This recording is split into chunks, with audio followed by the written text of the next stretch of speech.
Hello and welcome to this lecture. So, in this lecture we are going to extend what we did with 2 dimensions to higher dimensions. Okay, I am going to quickly go through this. This is for completion and this is going to be slightly more theoretical, not as hands on as the R2 case.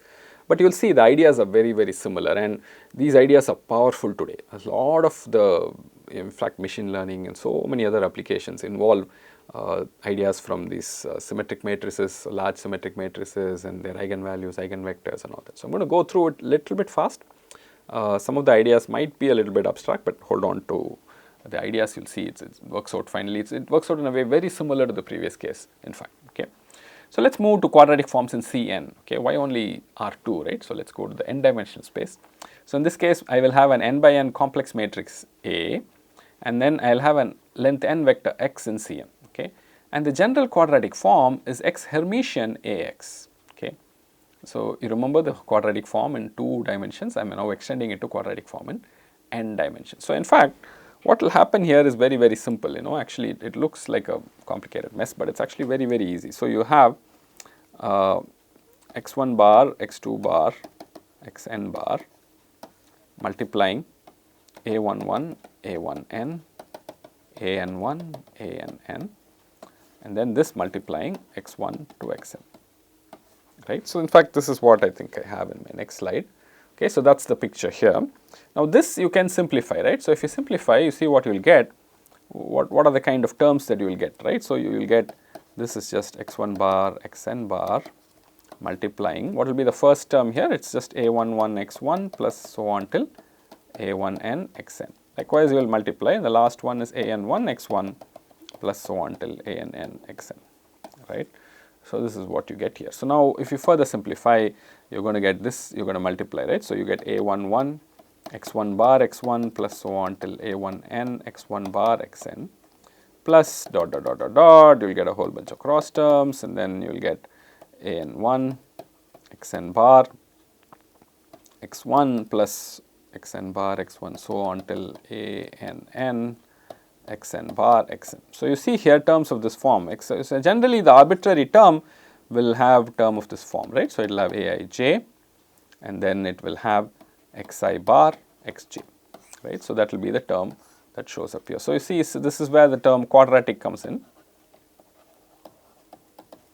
okay, quadratic, because you have 2 things multiplying. You may also have these kind of terms, right. So, xn bar xn, x1 bar x1, which is just mod x1 squared, this will be mod xn squared. But these terms xi bar xj, when I is not j, they give you cross terms, okay. So, that is the way this quadratic form goes. So, you see this is an extension of the xy a xy, right. So, you got x squared, y squared, xy. Here I am going to complex, so I have x1 bar and all that. So, if you can also reduce to real, I will show you, if you reduce this to real, if you consider A as a real matrix and x as a real one, so you will simply get x1, x2, x2, x3, all sorts of quadratic expressions here, okay. So, this is just a sum of all quadratic terms, okay. So, it is quadratic form, okay. So, usually what people do is they restrict A to be Hermitian symmetric. So, A is A Hermitian. So, we will also do that. So, if you do that, interestingly, x Hermitian Ax actually belongs to a real value. So, this will end up being a real value, it belongs to real numbers, okay. So, even though in general it may be C, when you have Hermitian symmetry, this becomes a real number, okay. So, it is easy to prove, I have shown you the proof there. If you do q of x over line, that is the same as this conjugate of q of x is the same as Hermitian of x Hermitian Ax Hermitian, okay. Why is that? Because see, this is just a complex number, you can do Hermitian which will now do nothing but conjugation, right. So, but then you use the Hermitian thing, right. This is a product of 3 matrices and I am doing whole Hermitian. So, I can reverse it and do Hermitian, I get x Hermitian, A Hermitian Ax. But then A Hermitian is the same as A by symmetry, so you get q of x. So, q of x conjugate is q of x, so q of x belongs to real.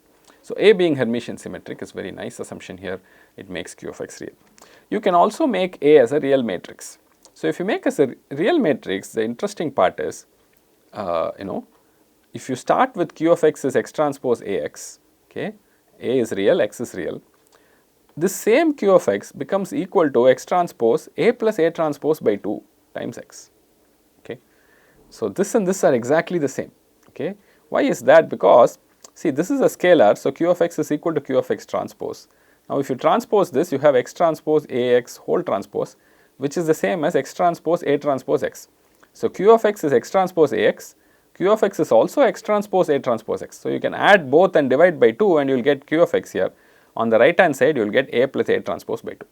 Now, the crucial point is A plus A transpose by 2, A plus A transpose by 2 is actually symmetric, okay. So, it is actually symmetric. So, even if A is not symmetric, A plus A transpose becomes symmetric and Q of x is the same. So, for almost all practical purposes, whether you restrict to real matrices and look at real vectors, or you look at complex, we will simply consider A to be Hermitian symmetric. If you consider A to be Hermitian symmetric, that is good enough.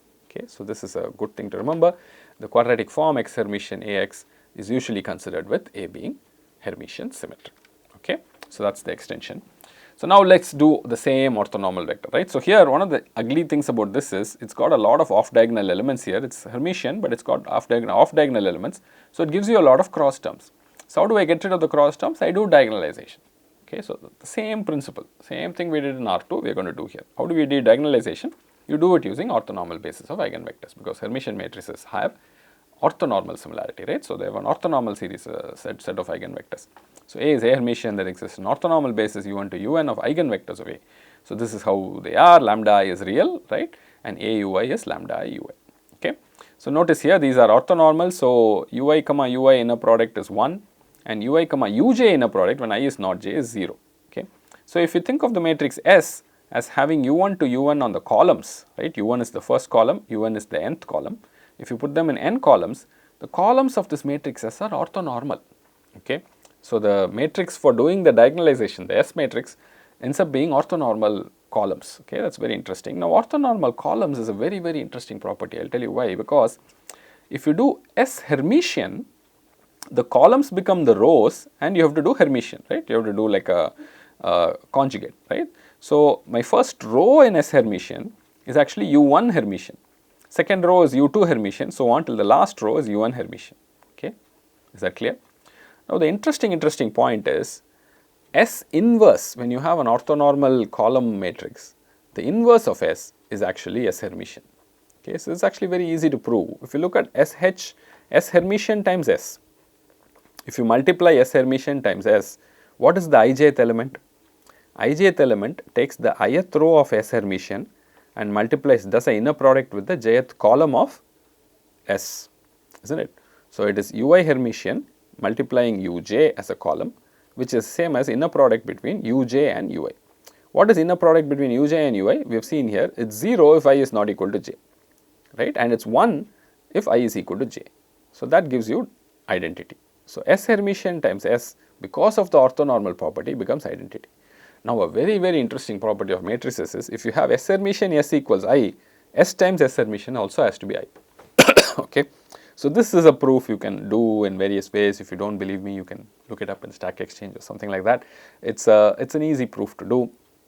You can check it out. Okay, so these two have to be the same. Okay, so what S times S Hermitian equals I means is the rows of S are also orthonormal. Okay, so it's a crucial. I mean, it's a very interesting property. At least I find it very interesting. So if you pick the columns to be orthonormal, magically the rows will also become orthonormal. Very nice, isn't it?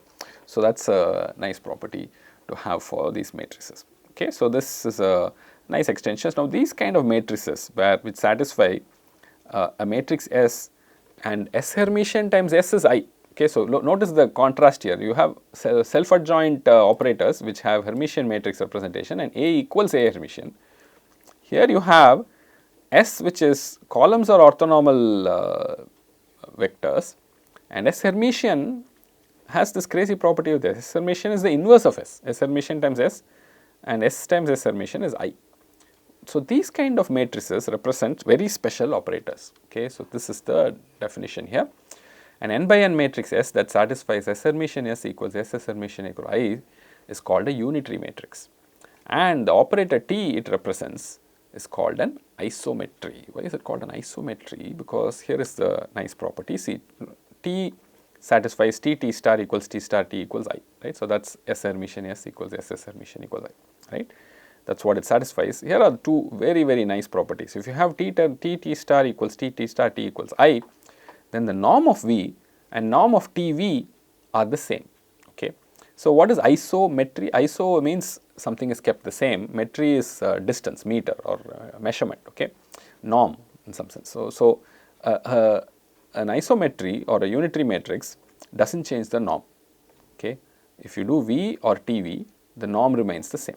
Okay, the proof is actually very, very easy. I am going to leave it as an exercise. You simply start with norm TV squared, write it as a matrix, inner product TV comma TV, and then move this T to this side. It will become V comma T star TV. But what is T star T? I. So it becomes V comma V. It is norm V squared. It's very, very easy to prove this. Okay, so very easy proof. Now there is another property which is also very interesting. Okay, so it's an isometry because angles are also preserved. Between V1 and V2, if you have an angle or an inner product V1 V2, after T also you get the same inner product TV1 TV2. Okay, again the proof is very easy. So if you start with TV1 TV2, you can take T to this side, it will become conjugate, right? It will become adjoint, so T star T, but T star T is I, so it becomes V1 V2. Okay, so this is the very interesting property. So basically this S and SH and isometries are like rotations in Cn. Okay, so you remember in R2 I started with the symmetric matrix and showed how that S matrix, which has columns as eigenvectors, is actually a rotation. There it was very easy to see the clockwise rotation, anti-clockwise rotation. In n dimensions, rotations are a little bit more complicated. But then the matrices that represent rotation have this very simple property that S Hermitian S equals S Hermitian equals I, or in other words, the columns of the matrix have to be orthonormal, or the rows of the matrix have to be orthonormal. Okay. So that's a very nice picture to have. So any matrix which has orthonormal columns or orthonormal rows, okay, both are the same, one and the same we just showed, that ends up being an isometry, that ends up being a rotation. Okay, it's a unitary matrix. Okay. So we see that even in general in n dimensions, Hermitian symmetric matrices are very, very nice and simple. They are diagonalizable, and they are diagonalizable with respect to an orthonormal basis. So let me also walk you through coordinates with respect to an orthonormal basis and what this norm being the same means. It's very interesting. Supposing you have a vector x which has coordinates x1 to xn in the canonical basis. Let's say you have another orthonormal basis u1 to u1, and then you make a matrix here with u1 to u1 in the columns and make a matrix S Hermitian with u1 to u1 Hermitian on the as the rows. Now what happens to the coordinates of x with respect to the new basis u1 to u1? This is an orthonormal basis. So how do you do coordinates? You simply do inner product, right? X comma u1 to x comma u1. This will be the coordinates.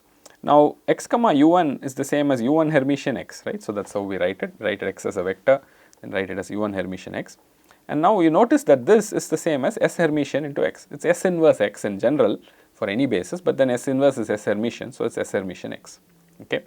So the coordinates of x of a vector with respect to an orthonormal basis are very, very easy to write down with this S Hermitian x.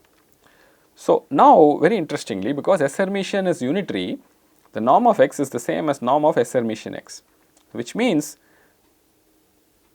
absolute value of x1 squared plus so on till absolute value of xn squared, which is the norm in the canonical basis, has to be equal to the norm in the orthonormal basis also. Okay, so the absolute value of u1 x squared plus so on till absolute value of u1 h squared. Now this is true only when you go to another orthonormal basis, otherwise the norms need not be equal. Okay, so this is where the unitary nature of the operator comes in, and all of these things are tied up very, very nicely. So keep this in mind. This is a very nice relationship. Okay, so rotation does not change norm, right? So that's why this is a rotation. It's reasonable to define this as notation, because rotation, if you rotate the whole world, angles should not change between the original vectors and length should not change. All those are preserved by unitary matrices, and you can see rotation does not change the norm. Okay, so let's come back to our Hermitian matrix and unitary similarity. So I start with A equals A Hermitian, a self-adjoint operator represented by this Hermitian matrix. You have an orthonormal set of eigenvectors and the eigenvalues are real. You can also order them. Typically when you write real eigenvalues, you always start with lambda 1 being the highest and then lambda 2, lambda 3, so on, okay, or the other way around, but usually highest. So you have this S and S Hermitian or S inverse, which is the U1 appears on the columns of S, U1 Hermitian, etc. appears as the rows of S Hermitian. Okay. Now we know from the diagonalization property, S inverse AS or S Hermitian AS is simply diagonal with lambdas occurring on the diagonal here. And this diagonal is all real, right? Lambda 1 to lambda n is real, of diagonals are 0. Now this is the same as writing A equals S, right? And the diagonal S Hermitian, right? So you multiply by S on this side, S Hermitian will become I, you will have S here, and S Hermitian on the other side, you will get this. Okay, so this is the nice diagonalizability property. And what do we know now? S Hermitian is a rotation. Okay, so it's not like as simple as clockwise. In a very large dimension, the rotation may be very non-trivial, but estimation is a rotation. And once you do the rotation, so you have an initial vector, you want to find what happens when A hits it, A acts on it. You first rotate with S Hermitian, okay, and then you scale with the lambdas. You just scale this with lambda, and then you rotate back with S. S will just do the reverse rotation to S Hermitian, you go back. So in any dimension, a Hermitian operator is very simple. It's rotation, scaling, rotation back. Okay, nothing else happens. Okay, so this is a very, very important thing. We'll use this later on. This is used in signal processing and so many other places. So the fact that you can do this go and back again. Okay, so now let's write this once again in some great detail. Remember, S Hermitian is this U1 Hermitian, rows are like that. S has columns like this. And if you multiply this diagonal matrix with S Hermitian, you will get this, right? You will get lambda 1 times U1 Hermitian, lambda 2 times U2 Hermitian, so on to lambda n times U1 Hermitian. And then you have the columns here, U1 to UN, multiplying the rows here, lambda 1 U1 Hermitian, lambda n U1 Hermitian. So there is a very interesting property of matrix multiplication. I think maybe I have not emphasized that too much. Supposing you have AB, supposing you have a matrix here. Let us say A1 is the first column, AN is the nth column, or AM is there are m columns here, and then there should be m rows, right. So let us say there are m rows, B1 to Bm. So these are the columns, these are the rows. When you multiply these two, I will leave this as an exercise, it's an important exercise, try it and you can post it on the forum if you find a solution. This is the same as A1, okay, I will call these B1 transpose because these are row vectors, right, or row vectors usually we write transpose.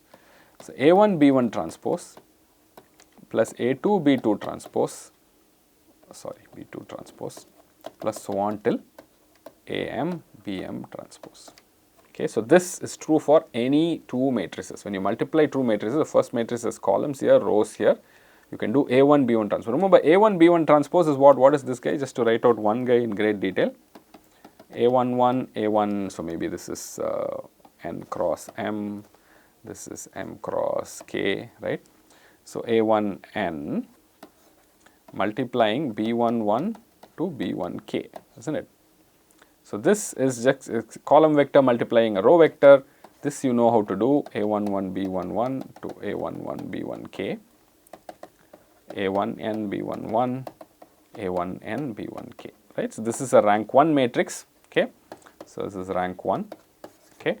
So you can write a matrix product as always, product of two matrices as a sum of m rank 1 matrices. This is rank 1, rank 2, rank 1, rank 1, rank 1, rank 1. Each of these are rank 1, right. So B1 multiplies, they are all multiples of the same column. So this is just rank 1. So rank 1, so on. So this is a very important way in which you can evaluate matrix multiplication. So it's also very easy to prove, okay. So now we'll use that method here. So if you use that here, I'm going to get U1 times this guy, U2 times this guy, so on, right. So that is the same as writing lambda 1 times U1 Hermitian plus so on till lambda n times U1 Hermitian, okay. So this is a very famous decomposition for any Hermitian matrix. So you have Hermitian symmetric matrix.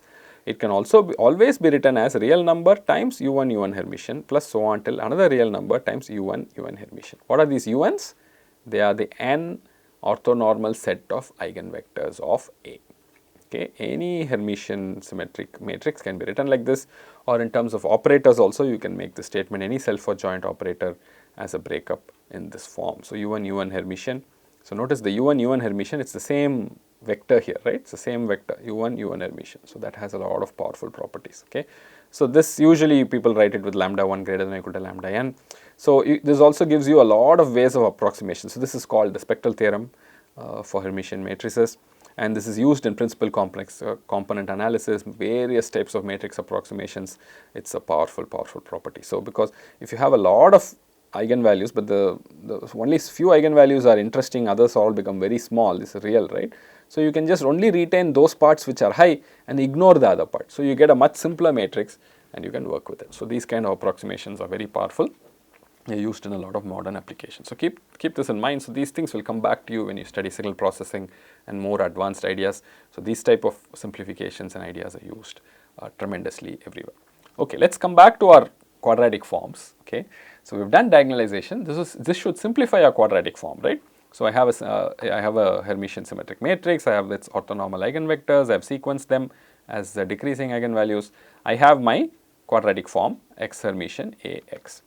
Now, if I simplify it like this, I showed this simplification to you. We can multiply like this. You will end up with a bunch of cross terms, right? So xi Hermitian xj, xi conjugate xj. You get a bunch of cross terms. How do you get rid of the cross terms? You use the diagonal form for A. What is the diagonal form for A? This is the diagonal form, right? Notice how I am writing it in my spectral theorem form. It's a very easy way to write it. So once you write that, you can multiply through. You write x Hermitian u1, u1 Hermitian x. Now, x Hermitian u1 is the same as u1 Hermitian x whole Hermitian, right? So this is just another way of writing the same thing you do again. Now you notice ui Hermitian x is actually a complex number. Okay, it is just a complex number. So this is just a number, okay? So this is just a number. So Hermitian is nothing but conjugate. So you're multiplying a number with its conjugate, you get absolute value squared. Okay, lambda 1, absolute value of u1 Hermitian x squared plus so on till lambda n, absolute value of u1 Hermitian x squared. So notice this is this u1 Hermitian x, u1 Hermitian x to u1 Hermitian x. These are all coordinates of x in the new basis, no, in the orthonormal basis. So you simply express x in terms of the orthonormal basis, then all you have to do is lambda 1, absolute value of those square. Okay, and interestingly, there are no cross terms in the new basis u1 to un. So once you move to the new basis u1 to un for A, the cross terms disappear and you can do a lot of simplification. So basically the idea is to show that whatever you did in 2 dimensions also works in n dimension. Pretty much the same sort of ideas carry through. The rotation comes in, the scaling with the eigenvalues come in, and the cross terms disappear here as well. Okay, and this has tremendous applications in various areas. Thank you very much.